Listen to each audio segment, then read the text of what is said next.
Akanba angamba aso sangsingna lo semli makoina muk lo thugairakani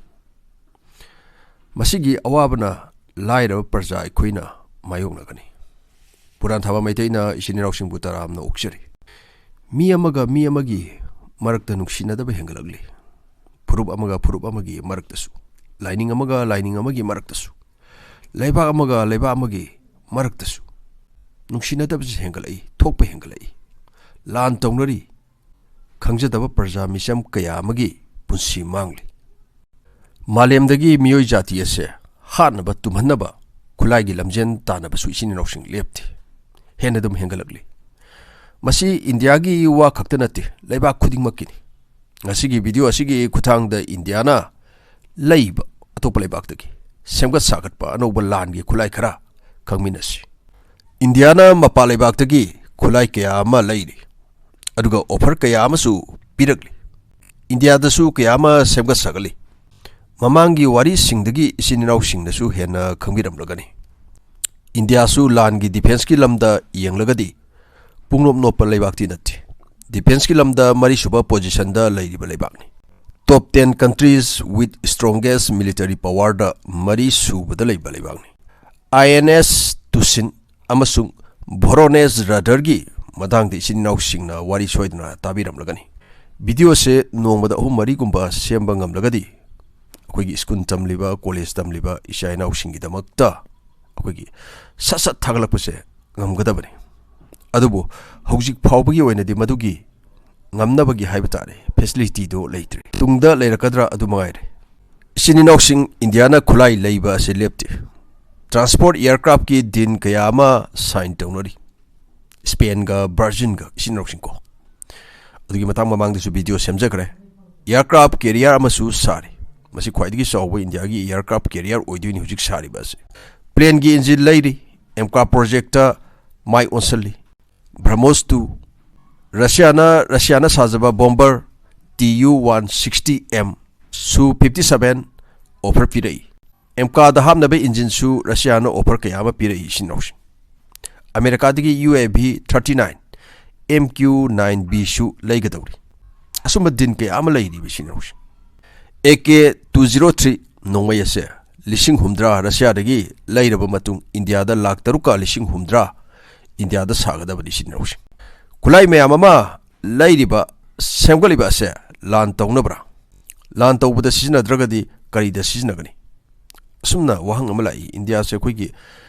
paktakna lan tawba yanaba ngamnaba semga sagalaibra leiribra haibu wahang ama INS Tushil se sinauking jahaz ne masi stand frigate ni lan gi jahaz da sinauking makan ahum khak lai corvette haibamga frigate haibamga destroyer haibamga asum haina hum thokna khaidui frigate sina kari da sina ge haibda khoigi escort tawba patron tawba aduma tawnaba makhan gi jahaz ne masi late 19th century da British amasung France na semgat pa hoki hanhana hojik ti sakhulaklabni na sum mahaki kari haigini technology se sum advance oirabani na haidiba Indiana leidiba INS Tushil se asidagi missile rocket loina kapa yare sensor makhan makha kaya amagi equipment adumba mayam ama advance oirba mayam ama happy India gi defense minister Rajnath Singh na Russia da salaga Indian Navy da commission tawkore Russia technology sizinaraga Russia da semgatpani adubu hablibi engine ase asidi Ukraine da sabani hari siniros Kivrak class 3 frigate ni stand frigate ni magi construction amasung technology ase radar na phaba wa Fargasu radar gi cross section da yam pikna uba haibtare asina maram oirga khoigi radar control tawriba singdo aduduna masi frigate oiramgani haibse makoina thajadab atopa ship masa haibtare ko adumba mo oiramgani nga phaba gi sumayam lei adumba gi technology phaba ngamdana bagi technology do adumba do haidu frigate asida happy jahaz ase sinirausing 4000 tons lumi aduga asang bana 124 meters sangi bimna 15.2 meter ni sawbagi size haibatare akoi jahaz gi mathaki khwaidagi sangbagi size ko sininausing masi jahaz ne haina khanbiro karigumba ising da masi thamaka di khara saruk khara di ising da lukani dana ko madu 5.2 meter phawba ising manung da laigani haide speed na 30 knot 56 km per hour gi speed ta yang na thoba ngami haidi magi point amuk han ki basna magi range se 8980 km lapna thoba ngami haidi aduga masida sailor officer punna 180 tongduna thabak tawba ngami haidi ngasi sininoksing India da aircraft carrier submarine frigate ko suma makhan gi jahaz mayam ama sininoksing semga sagali bese kari maram gi no haibida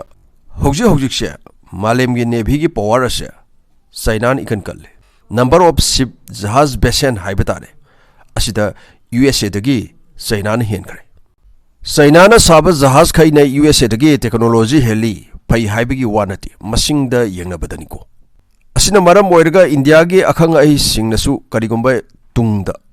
India ga China ga se unkhana ba khana ba adum tholapa targadi samudra da tholakani samudra da ayamba tongnarakani haidi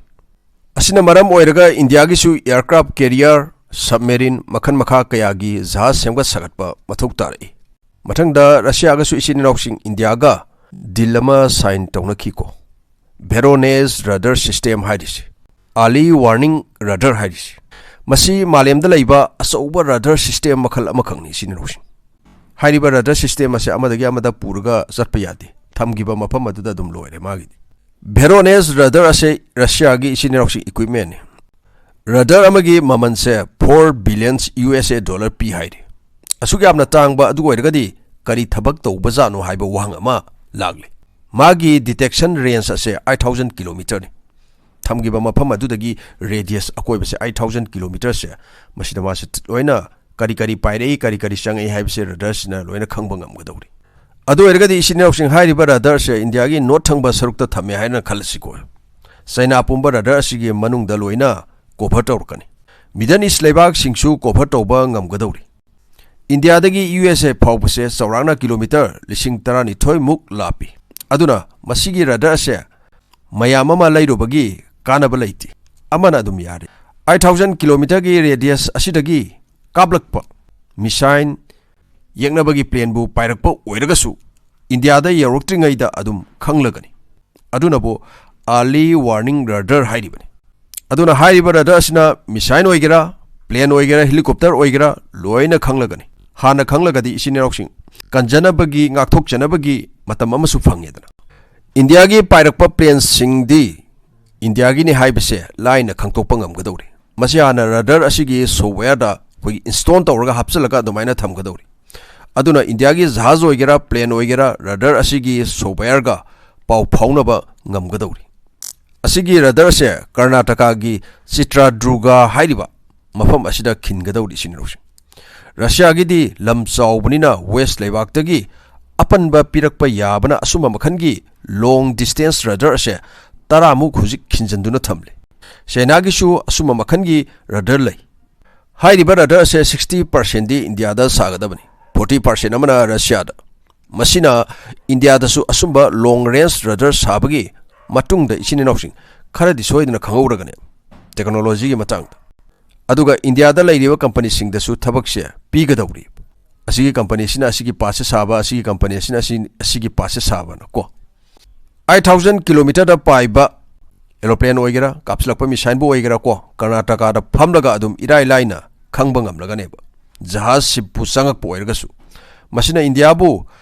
adum balai bakta chalhalli globally detect tawba haibdi lamna detect tawba ngamba singi manungda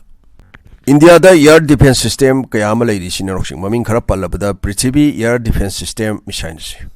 masi malem gi atmosphere gi mathakta kablakpa missile thugaiba ngame Vatican kilometer haibitari sininoksing yungna kapkhatpa sina 80 km phawpa thugaiba ngame aduga horizon 10 km na ko 300 km phawpa da adumaina mase pairakpa se kapkhaiba ngame 5 kg payload capacity puba ngame Prithvi air defense system bhekan haiba amakaksulai masigi air defense system asi mafam amadagi mafam amada puba yai haibidi move tawba yai ba mase vehicle da hapaga ko Vatican range na 120 km aduga horizon 10 range na 200 tagi 300 km asida natana isininoksing Akash defense system 25 km Spider 15 km Barak 8 74 km Asigi Paliba air defense system asidi sinroxing apikpa atenba range kini.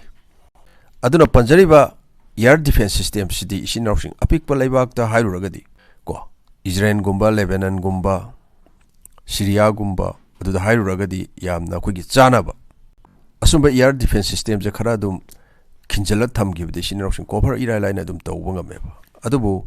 India di lamchawi amasung India gi geographical condition gi matungina India dadi asober range ki adumba air defense system se thamma mathok tara I S400 defense system gi kilometer se 400 kilometer ne adugi range to da kablok pasing se mana sininoxing missile bu oirsu thukai bangame amasung plane pairak pa bu oirsu madu kapkhai bangame tanalaga ko masisu Russia dagi laibani yamna advance oiba missile defense system ni haibidi akoina suloina khangle India da kori gumba sininoxing missile ma ama kapsle haina khalasi amutang de missile marphudi man thugai bangam Name na paiba missile asin isinroxing radar singna phaba warisi India gi hairagasu BrahMos asuma makhan gi missile sisu hoi kari hagini S400 missile defense system sina ira line adum kapkhaiba phaba adum ngammi aduna India gi mafam area se sauropanina isinroxing multiple S400 se